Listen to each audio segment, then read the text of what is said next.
Namaste. In today's video, we are going to have a look at nature of private international. In our previous class, we had a look at difference between private international law and public international law. இன்னைக்கு நம்ம என்ன பார்க்க போறோம்னா private international லாங்கிற subject மேட்டர்ல நம்ம என்னென்னலாம் படிப்போம் அந்த சப்ஜெக்ட்ல என்னென்னலாம் கவர் ஆகுதுப்பா that is what we are having look at today. So private இன்டர்நேஷனலாக கான்ஃபிளிக்ட் ஆஃப் லாஸ்னு சொல்லுவாங்க. ஆரம்ப காலத்துல பாத்தீங்கன்னா இந்த கான்ஃபிளிக்ட் ஆஃப் லா அப்படிங்கிற வேர்டு யூஸ் பண்ணி தான் பேசுறாங்க. இங்கிலாந்துல எல்லாம் இன்னைக்கு கூட இதோ கான்ஃபிளிக்ட் ஆஃப் லான்னு தான் சொல்லுவாங்க. பட் இந்தியால யூஎஸ்ஏல எல்லாம் we have moved on to a new name. Private இன்டர்நேஷனல்ங்கிற பேரை யூஸ் பண்றோம். இந்த பிரைவேட் இன்டர்நேஷனல் டேர்ம் வந்து ஜோசப் ஸ்டோரி வந்து he is coining it. He is a American jurist. அமெரிக்காவை சேர்ந்த ஒரு famous lawyer. He coined this term.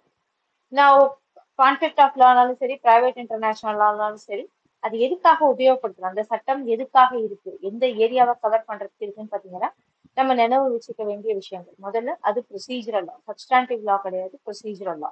என்ன ப்ரொசீஜர் சொல்லுது? ரெண்டு டிஃப்ரெண்ட் கண்ட்ரிஸை சேர்ந்த மக்களுக்கு நடுவுல ஒரு பிரைவேட் டிஸ்பியூட் ஏற்படுது அப்படின்னா எந்த கண்ட்ரியோட லாவை அப்ளை பண்ணும். That is what it is trying to help us determine. So this is a body of rule which determines whether local or foreign law is to be applied, and if so, which system of foreign law is to be applied. So we'll take an example to understand this. Let us suppose a woman from India, she is getting married to a Japanese man. So ஒரு Indian woman ஒரு Japanese மேனை கல்யாணம் பண்ணிக்கிறாங்க. கல்யாணம் இந்தியாவில் நடக்குது. So the woman is having Indian citizenship, the man is having Japanese citizenship. அவங்க ரெண்டு பேரும் they are getting married in India. இந்தியால கல்யாணம் முடிஞ்சதுக்கு அப்புறம் they go to ஜாப்பன்ல செட்டில் ஆகுறதுக்காக போறாங்க. ஃபியூச்சர் டேட்ல ஹஸ்பண்ட் அண்ட் ஒய்ஃபுக்கு நடுவுல ஏதோ ஒரு தகராறு.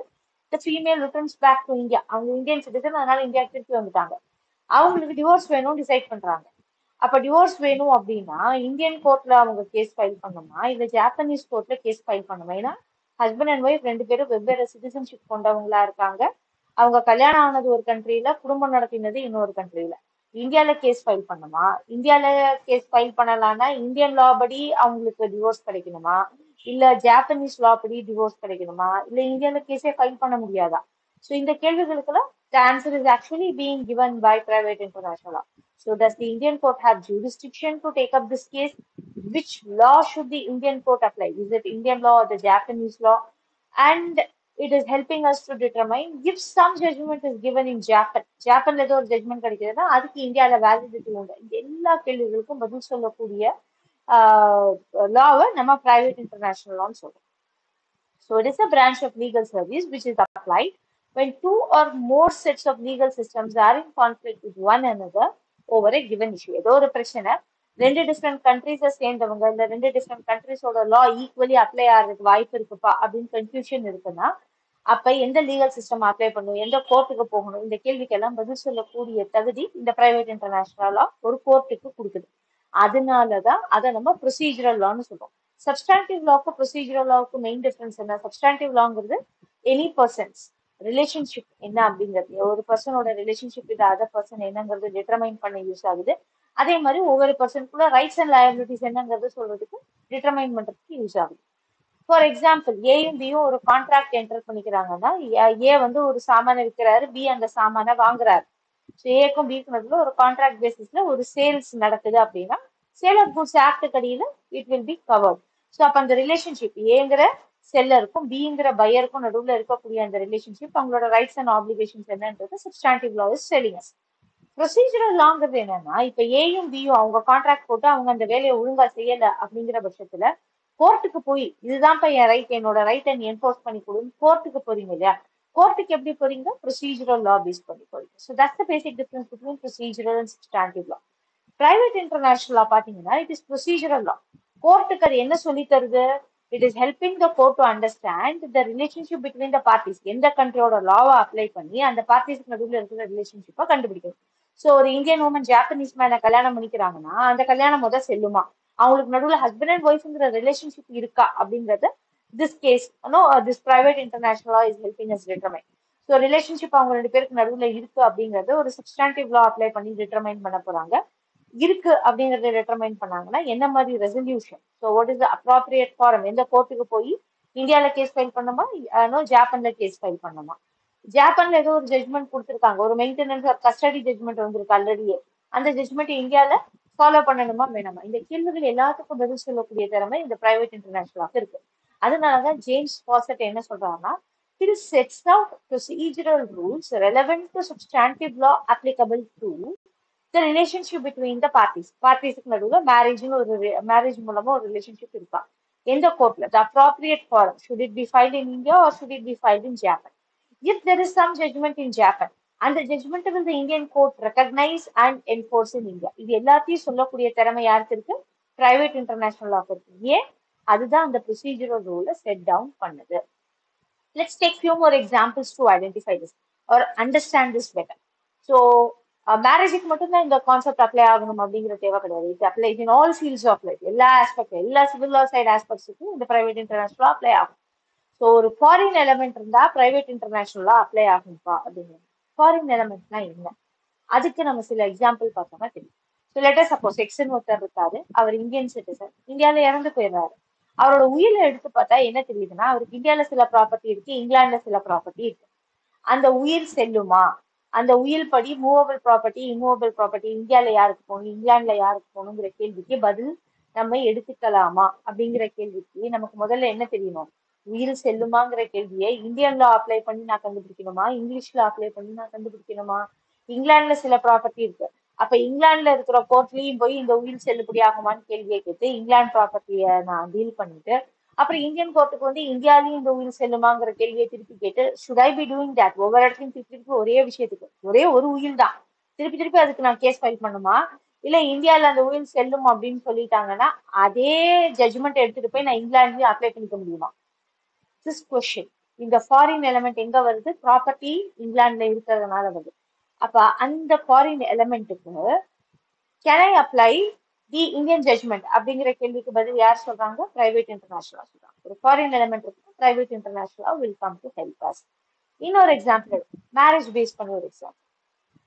ஸோ லெட் சப்போஸ் ஒரு எக்ஸ்ங்கிற ஒரு இந்தியன் உமன் வந்து ஒய்ங்கிற ஒரு இந்தியன் மேனை தான் கல்யாணம் பண்ணிக்கிறாங்க. ஆனா இந்த இந்தியன் மேன் வந்து யூஎஸ்ஏல வேலை பார்த்துட்டு இருக்காரு. அவர் ஒரு என்ஆர்ஐயா இருக்காருன்னு வச்சுக்கோங்களேன். ஹிஸ் ஹேவிங் ஹிஸ் டொமிசைல் இன் யூஎஸ்ஏ.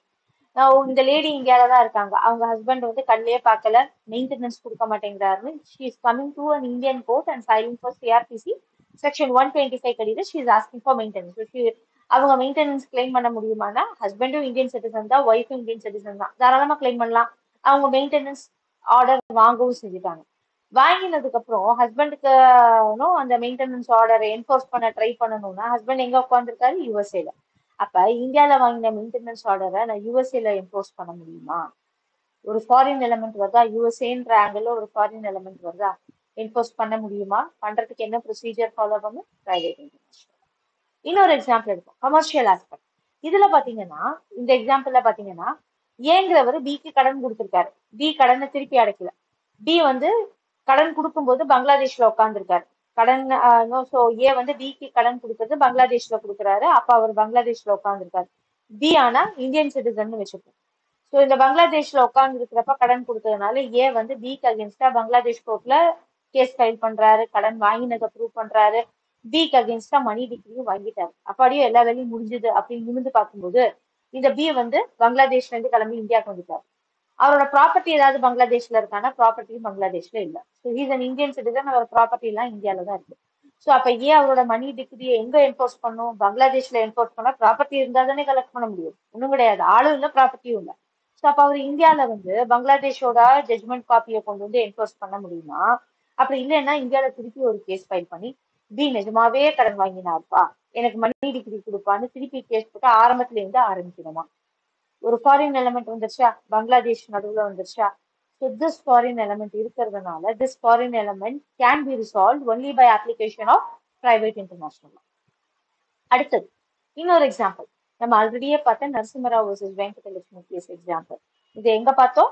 நம்ம பிரைவேட் இன்டர்நேஷனலாக்கும் பப்ளிக் இன்டர்நேஷனலாக்கும் டிஃபரன்ஸ் என்ன அப்படின்னு டிஸ்கஸ் பண்ணும்போது பார்த்தோம். அந்த வீடியோவை நான் டிஸ்கிரிப்ஷன்ல ஆட் பண்றேன், விருப்பம் இருந்தா போய் பாருங்க. ஸோ நான் இப்ப எக்ஸும் ஒய்யும் வந்து இந்தியால இந்தியன் ப்ரொசீஜர் படி ஹிந்து மேரேஜ் பண்ணிக்கிறாங்க. பண்ணி முடிச்சதுக்கு அப்புறம் அவங்க யூஎஸ்ஏல போய் செட்டில் ஆகிறாங்க. செட்டில் ஆனதுக்கு அப்புறம் எக்ஸ் வந்து யூஎஸ்ஏலயே டிவோர்ஸுக்கு கேஸ் ஃபைல் பண்றாரு. டிவோர்ஸ் ஜட்ஜ்மெண்ட் வருது. டிவோர்ஸ் ஜட்ஜ்மெண்ட் வந்ததுக்கு அப்புறம் அவர் இன்னொரு கல்யாணமும் பண்ணிக்கிறார். இந்த மீன் டைம் அவரோட ஒய்ஃப் வந்து இந்தியாவுக்கு ரிட்டர்ன் ஆயிடுறாங்க. இந்தியால வந்து அவங்க restitution of conjugal rights file பண்றாங்க. யூஎஸ்ஏல ஒரு கேஸ் நடக்குது, இந்தியால ஒரு கேஸ் நடக்குது. இந்தியன் கேஸ்ல என்ன தீர்ப்பு வருதுன்னா, யூஎஸ்ஏல நீ பண்ணிட்ட கல்யாணம் தப்புப்பான்னு ஒரு தீர்ப்பு வருது. அப்ப ஒரு கன்ஃபியூஷன் வருதா? யூஎஸ்ஏவோட ஜட்ஜ்மெண்ட் கரெக்டா? யூஎஸ்ஏ ஜட்ஜ்மெண்ட் கரெக்ட்னா அங்க பைகமி நடக்கல. இந்தியன் ஜட்ஜ்மெண்ட் கரெக்ட்னா பைகமி நடந்திருக்கு. அப்ப ரெண்டு பேரோட தலையெழுத்தை டிட்டர்மைன் பண்ணக்கூடிய கெப்பாசிட்டி ஃபாரின் எலமெண்ட் இருக்கு அப்படின்னா, டிட்டர்மைன் பண்ணக்கூடிய கெப்பாசிட்டி இருக்கக்கூடிய கோர்ட்ஸ் ஏதாவது ஒரு யூனிஃபார்மா ஒரு ப்ரொசீஜர் அப்ளை பண்ணணுமா? அந்த யூனிஃபார்ம் ப்ரொசீஜர் எங்கேருந்து வருது அப்படின்னு பாத்தீங்கன்னா, பிரைவேட் இன்டர்நேஷனலா கொடுக்குற கைட்லைன்ஸ்ல இருந்து வருது. அப்ப யூஎஸ்ஏல ஒரு ஜட்மெண்ட் வந்திருக்குன்னா முடிஞ்ச வரைக்கும் இந்தியன் கோர்ட் அதை அக்செப்ட் பண்றது நல்லது. இல்ல இந்தியால ஒரு ஜட்மெண்ட் வந்திருக்குன்னா முடிஞ்ச வரைக்கும் யூஎஸ்ஏ கோர்ட் அதை அக்செப்ட் பண்ணும். அப்படி பண்ணாம விட்டுட்டாங்க அப்படின்னா மக்களோட வாழ்க்கையோட லிட்டரலி விளையாடக்கூடிய தன்மை வருது. ஸோ பிரைவேட் இன்டர்நேஷனலா ஃபாரின் எலமெண்ட் இருக்கும் பட்சத்துல ஓரளவுக்கு நியாய தர்மத்தோட ஜட்ஜ்மெண்ட்ஸ் கொடுக்கறதுக்கு உதவுது. So when there is a foreign element, domestic or municipal court. So இந்தியாவை பொறுத்த வரைக்கும் டொமஸ்டிக் கோர்ட்னும் முனிசிபல் கோர்ட்னும் நம்ம எதை சொல்றோம்? இந்தியன் கோர்ட்டை சொல்றோம். இது எல்லாமே நமக்கு ஃபாரின் கோர்ட். யூஎஸ்ஏல ஒரு கேஸ் ஃபைல் ஆயிருக்கா? Foreign court. ஜப்பான்ல ஒரு கேஸ் ஃபைல் ஆயிருக்கா? It is foreign court. நம்ம இந்தியாவோட கோர்ட் நம்ம என்ன சொல்றோம்? டொமஸ்டிக் ஆர் முனிசிபல் கோர்ட்னு சொல்றோம். ஸோ எப்பவுமே ஒரு ஃபாரின் எலமெண்ட் இருக்கக்கூடிய கேஸா இருக்கும் பட்சத்துல ஒரு முனிசிபல் கோர்ட் என்னென்ன பார்க்கணும் அப்படின்னா, ஃபாரின் எலமெண்ட் இருக்கு, எனக்கு முதல் ஜூரிஸ்டிக்ஷன் இருக்கா? ஏதோ வெளிநாடு இதுல சம்மந்தப்பட்டிருக்கு, எனக்கு ஜூரிஸ்டிக்ஷன் இருக்காங்கிற கேள்வியை கேட்கணும். ஜூரிஸ்டிக்ஷன் இருக்கு அப்படின்னு டிசைட் பண்ணிடுச்சுன்னா, அப்ப ஃபாரின் எலமெண்ட் இருக்கிறதுனால நான் ஃபாரின் கண்ட்ரியோட லாவை அப்ளை பண்ணுமா, இந்தியாவோட லாவை அப்ளை பண்ணுமா? இந்த கேள்வியும் தெளிவா கேட்டு பதில் கிடைக்கணும். அதே மாதிரி ஃபாரின் கண்ட்ரில ஏதோ ஒரு ஜட்மெண்ட் வாங்கியிருக்காங்க அப்படின்னா இந்தியன் கோர்ட்ல கொண்டு வந்து அதை எக்ஸிக்யூட் பண்ண முடியுமா, ரெகக்னைஸ் பண்ண முடியுமா, இல்ல ஆரம்பத்திலேருந்து திருப்பி விளையாட்ட ஆரம்பின்னு சொல்லணுமா? So all these things can be understood or can be determined only by application of private international law. இந்த பிரைவேட் இன்டர்நேஷனல் அப்ளை ஆன சினாரியோஸ் அப்படின்னு பார்த்தோம்னா, நம்ம ஆல்ரெடி பார்த்த நரசிம்மராவ் வர்சஸ் வெங்கடலட்சுமி கேஸ் இருக்கு. அதை தவிர்த்து பாத்தீங்கன்னா ஆரம் வெள்ளாச்சி வர்சஸ் ஆரம் ஏ ராமநாதன் செட்டியாருங்கிற கேஸ். இங்க என்ன ஆகுது அப்படின்னு பாத்தீங்கன்னா, இந்த Ramanathan Chettiar is having actually partnership home in சிங்கப்பூர்ல ஒரு பார்ட்னர்ஷிப் ஹோம் வச்சு நடத்திட்டு இருக்காரு. ஆனா இந்த செட்டியார் வந்து இஸ் ஆக்சுவலி இந்தியன் சிட்டிசன் தான். அவர் இந்தியாவில தான் டொமிசைல்டா இருக்காரு. ஒரு பார்ட்னர்ஷிப் ஹோம் அவருக்கு சிங்கப்பூர்ல இருக்கு. இந்த பர்சனுக்கு அகைன்ஸ்டா சிங்கப்பூர்ல ஒரு கேஸ் ஃபைல் பண்றாங்க. இந்த கேஸ் ஃபைல் பண்ணி அங்க ஒரு ஃபாரின் ஜட்மெண்ட்டும் வாங்கிடுறாங்க, சிங்கப்பூர்ல ஜட்மெண்ட்டும் வாங்கிடுறாங்க. அந்த ஜட்மெண்ட்டை வாங்கினதுக்கு அப்புறம் இந்தியாவில வந்து அதை என்ஃபோர்ஸ் பண்ணும் அப்படின்னு இந்த வெள்ளாச்சிங்கிறவங்க ட்ரை பண்ணும்போது இந்தியன் கோர்ட்ல ராமநாதன் செட்டியார் என்ன சொல்றாருன்னா, எனக்கும் சிங்கப்பூருக்கு என்னப்பா சம்பந்தம்? நான் இந்தியன் சிட்டிசன், நான் இந்தியாவில டொமிசைல்டா இருக்கேன். இந்தியாவில எல்லாம் நீ கேஸ் ஃபைல் பண்ணிருக்க, நீ போய் சிங்கப்பூர்ல கேஸ் ஃபைல் பண்ணினா எனக்கு அதுக்கும் சம்மந்தம் கிடையாது. நீ எங்கெங்கெல்லாம் கேஸ் ஃபைல் பண்ற அங்கெங்கெல்லாம் நான் ஓடி வந்து நான் வந்து என்னை டிஃபெண்ட் பண்ணுவேனா? You should file the case in India அப்படின்னு ஆர்கியூ பண்றேன். அப்ப இந்த வெள்ளாச்சிங்கிறவங்க என்ன சொல்றாங்கன்னா, எப்பா உனக்கு சிங்கப்பூர்ல பார்ட்னர்ஷிப் ஃபார்ம் இருக்கு, உன்னோட பார்ட்னர்ஷிப் ஃபார்ம்ல நீ ஒரு மெம்பர். பார்ட்னர்ஷிப் ஃபார்ம் சிங்கப்பூர்ல நிறைய கேஸ் ஃபைல் பண்ணிருக்கு, நிறைய ஜட்மெண்ட் சிங்கப்பூர்ல பார்ட்னர்ஷிப் ஃபார்முக்கு சாதகமா வந்திருக்கு, பாதகமா வந்திருக்கு. அதெல்லாம் நீ அக்செப்ட் பண்ணிக்கிட்ட தானே? இப்ப மட்டும் திடீர்னு நான் இந்தியன் சிட்டிசன் சொல்றேன், எந்த விதத்துல நியாயம் அப்படின்னு கேக்குறாங்க. பட் மெட்ராஸ் ஹைகோர்ட், ஸோ இது 1973 ஜட்மெண்ட், மெட்ராஸ் ஹைகோர்ட் என்ன சொல்றாங்கன்னா, பார்ட்னர்ஷிப் ஃபார்ம் தான் சிங்கப்பூர்ல இருக்கு, மனுஷன் இந்தியாவில இருக்காரு. ஸோ பார்ட்னர்ஷிப் ஃபார்முக்கு அகேன்ஸ்டா கேஸ் ஃபைல் பண்றீங்கன்னா நீங்க சிங்கப்பூர்ல ஃபைல் பண்ணலாம். ஒரு ஒரு பர்சனல் கெப்பாசிட்டியில ராமநாதன் செட்டியாருக்கு அகேன்ஸ்டா கேஸ் ஃபைல் பண்ணோம்னா நீ இந்தியாவில தான் கேஸ் ஃபைல் பண்ணும். ஏன்னா அவர் Indian citizen, domicile in India. நீ சிங்கப்பூர்ல ஜட்மெண்ட் வாங்கி வந்தாலும் இங்க எந்த லாபமும் கிடையாது. ஃபார்முக்கு அகேன்ஸ்டா கேஸ்ல சிங்கப்பூருக்கு ஜூரிஸ்டிக்ஷன் இருக்கும். அந்த person in is individual capacity case file பண்ணோம்னா இந்தியன் கோர்ட்டுக்கு தான் ஜூரிஸ்டிக்ஷன், நீங்க தான் கேஸ் ஃபைல் பண்ணிருக்கணும். சிங்கப்பூர்ல வந்த ஜட்மெண்ட்டை நான் அக்செப்ட் பண்ண மாட்டேன், ரெகக்னைஸ் பண்ண மாட்டேன் அப்படிங்கிறாங்க. ஸோ அப்ப இந்த ஜட்மெண்ட் வர்றதுக்கு யூஸ் பண்ண லா எது அப்படின்னு பாத்தீங்கன்னா, பிரைவேட் இன்டர்நேஷனலாவும் யூஸ் பண்ணி அவங்க எப்பப்பெல்லாம் சிங்கப்பூர் கோர்ட்டுக்கு ஜூரிஸ்டிக்ஷன் இருக்கு, எப்பப்பெல்லாம் Singapore court doesn't have jurisdiction, அந்த கிளாரிட்டியை கொண்டு வராங்க. So to identify whether a court is having jurisdiction, be it Indian court or some other foreign court. So municipal court, foreign கோர்ட்டுங்கிற பாரபட்சம் இல்லாம இஸ் அ கோர்ட் ஹேவிங் ஜூரிஸ்டிக்ஷன்ங்கிறத identify பண்றதுக்கு we make use of private international law. So this is one aspect, jurisdiction identify பண்றது. இன்னொரு விஷயம், loss எந்த லாவை apply பண்ணும்? ஸோ இந்தியன் கோர்ட்டுக்கு ஜூரிஸ்டிக்ஷன் இருக்குன்னா இந்தியன் லாவை அப்ளை பண்ணுமா இல்ல ஜாப்பனோட லாவை அப்ளை பண்ணுமாங்கிற கேள்விக்கு பதில் சொல்றதுக்கு முன்னாடி நம்ம அண்டர்ஸ்டாண்ட் பண்ணிக்க வேண்டிய விஷயம் என்ன அப்படின்னா, ஒரு சட்டத்துக்கு ஒரு டெரிட்டோரியல் எல்லை இருக்கு, எது வரைக்கும் அந்த சட்டத்தை அப்ளை பண்ணணும். ஃபார் எக்ஸாம்பிள் இந்தியன் கவர்மெண்ட் ஒரு சட்டம் இயற்றுறாங்க, ஸோ தே ஆர் எனாக்டிங் அ லா அப்படின்னா, who is it applicable for? Indian citizens. இந்தியால வந்து இருக்கக்கூடிய ஃபாரினர்ஸ், இந்தியாவோட எல்லைக்குள்ள இருக்கிற வரைக்கும் அந்த ஃபாரினர்ஸ்க்கும் இந்தியன் லா அப்ளை ஆகும். அதை தாண்டி நான் போய் யூஎஸ்ஏல இருக்கிற ஒரு யூஎஸ் சிட்டிசனுக்கு என்னோட லாவை அப்ளை பண்ணுன்னு தகராறு பண்ண முடியுமா? பண்ண முடியாது. So Indian law is applicable only for India and people who live within India. இந்தியாக்குள்ள இருக்கிற மக்களுக்கு அப்ளை ஆகும். ஃபாரினர்ஸ்க்கு இந்தியால வரும்பொழுது அப்ளை ஆகும், மற்ற நேரத்துல அப்ளை ஆகும். இந்த கிளாரிட்டியோட தான் ஒவ்வொரு கண்ட்ரியும் சட்டம் இயற்றுது. ஸோ இது இந்தியாவுக்கு மட்டும் உள்ள ரூல் இல்ல, பாகிஸ்தானுக்கும் அதான், யூஎஸ்ஏக்கும் அதான், பங்களாதேஷ்க்கும் அதுதான். இப்ப இந்த ரூலை எடுத்து பார்க்கும்போது சிங்கப்பூர் கோர்ட்ல கொடுக்குற ஜட்மெண்ட் இந்தியால அப்ளை பண்ணுமா? தேவை கிடையாது. சிங்கப்பூரோட லாவை எடுத்து இந்தியால அப்ளை பண்ணுமா? தேவை கிடையாது. So when we are talking about sovereign equality of nations, the municipal courts of the country are not bound to recognize or give effect to a foreign law or any foreign decree. Foreign judgment-ஐயும் recognize பண்ண வேண்டாம், foreign law-வையும் recognize பண்ண வேணாம். So ஒரு country இன்னொரு கண்ட்ரியை compel பண்ண முடியாது, என்னோட லாவை நீ அக்செப்ட் பண்ணிக்கலாம். That is not possible. இதுதான் இன்டர்நேஷனல் ரிலேஷன்ஸோட பேசிக். உன் கண்ட்ரியை நீ நினைச்சபடி ரன் பண்ணிப்போ, என் கண்ட்ரியை நான் நினைச்சபடி ரன் பண்ணிக்கிறேன். This is the basic logic. But era of globalization இந்த சினாரியோவை கொஞ்சம் மாத்தியாச்சு. எப்படி அப்படின்னு பாத்தீங்கன்னா, நிறைய வெளிநாட்டு கம்பெனி இந்தியால இருக்கா, நிறைய இந்தியன்ஸ் வெளிநாட்டுல கம்பெனி வச்சிருக்காங்களா, அப்ப ட்ரேட் அண்ட் காமர்ஸ் இன்க்ரீஸ் ஆயாச்சு. நான் இந்தியால இருக்கும்போது இந்தியன் லா மட்டும் தான் அப்ளை பண்ணுவேன், யூஎஸ்ஏட லாவை அப்ளை பண்ண மாட்டேன்னா வெளிநாட்டுல இருந்து எந்த கம்பெனியும் இந்தியால வந்து இண்டஸ்ட்ரி செட் பண்ண மாட்டான். இந்தியால இருக்கிற எந்த இண்டஸ்ட்ரியலிஸ்டும் வெளிநாட்டுக்கும் போக மாட்டான். அப்ப ட்ரேட் அண்ட் காமர்ஸ் பாதிக்கப்படுது ஏரோ ஆஃப் குளோபலைசேஷன்ல. அப்ப there is a need for adjustment between the Nations. சில சமயங்கள்ல ஃபாரின் கண்ட்ரியோட ஜூரிஸ்டிக்ஷனை அக்செப்ட் பண்ணணும், ஃபாரின் ஜட்மெண்ட்ஸை அக்செப்ட் பண்ணணும், ஃபாரின் லாஸை அக்செப்ட் பண்ணணுங்கிற சினாரியோ வருது. எப்ப நான் அக்செப்ட் பண்ண போறேன், எப்ப நான் அக்செப்ட் பண்ண போறது இல்ல, அதை டிசைட் பண்றதுக்கு private international law will help my country.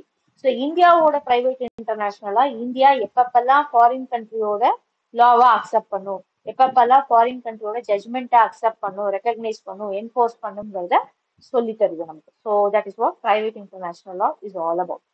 இதை தவிர்த்து இந்த ஃபாரின் எலமெண்ட் இருக்கிற சினாரியை தவிர்த்து வேற எங்கேயாவது யூஸ் ஆகுமாப்பா பிரைவேட் இன்டர்நேஷனல் அப்படின்னு பாத்தீங்கன்னா, இந்தியால வெரி குட் எக்ஸாம்பிள் இருக்கு. ஹிந்துஸ்க்கும் கிறிஸ்டின்ஸுக்கும் முஸ்லிம்ஸுக்கும் வெவ்வேறு சட்ட திட்டமா? அப்ப சில சில சினாரியோல ஒரு ஹிந்து ஒரு கிறிஸ்டியனா கல்யாணம் பண்ணிக்கிறாங்க, ஸ்பெஷல் மேரேஜ் ஆக்ட் கடியில பண்ணிக்கலாம்.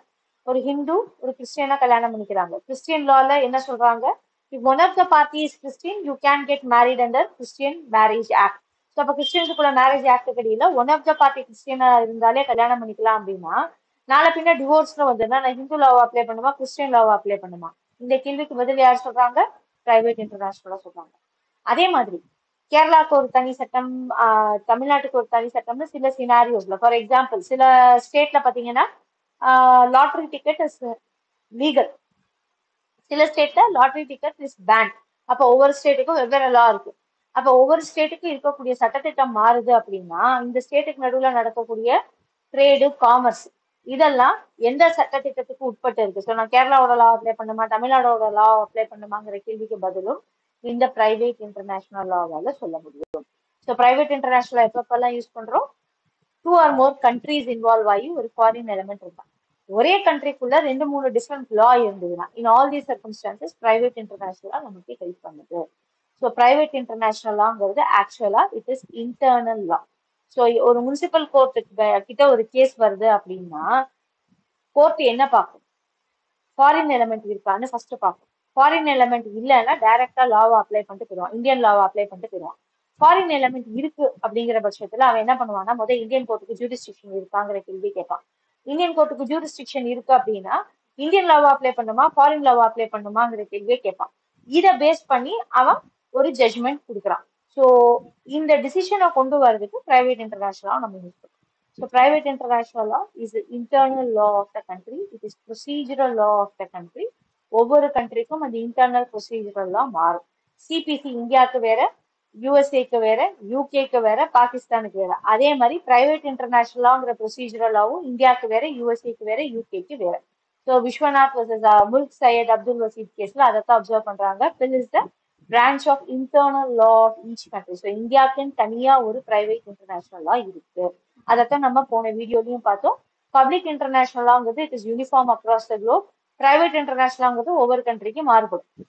இந்த வீடியோல நம்ம என்னென்னலாம் பார்த்தோம் அப்படின்னு ஒரு சின்ன ரீகேப்.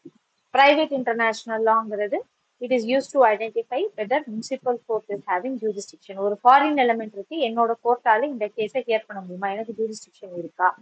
அப்புறம் எனக்கு ஜூரிஸ்டிக்ஷன் இருக்குன்னா நான் எந்த கண்ட்ரியோட லாவா அப்ளை பண்ணுவேன், இந்தியன் லாவா அப்ளை பண்ணணுமா, ஃபாரின் கண்ட்ரியோட லாவா அப்ளை பண்ணணுமா. ஃபாரின் கோர்ட்ல ஏதோ ஒரு ஜட்மெண்ட் வந்திருக்கு அப்படின்னா இந்தியால நான் அந்த ஜட்மெண்ட்டை ரெக்கக்னைஸ் பண்ணி என்ஃபோர்ஸ் பண்ணணுமா வேணாமா. இந்த எல்லா கேள்விகளுக்கும் பதில் பிரைவேட் இன்டர்நேஷனல் லா மூலமா நமக்கு கிடைக்கும். ஏதாவது டவுட் இருந்ததுன்னா kindly ask in the comment section. I will respond for the same. If you like this video informative இருக்கு அப்படின்னு நினைச்சீங்கன்னா லைக் பண்ணுங்க, ஷேர் பண்ணுங்க, கமெண்ட் பண்ணுங்க, சப்ஸ்கிரைப் பண்ணுங்க. நாளைக்கு இன்னொரு வீடியோட சந்திப்போம். Good bye and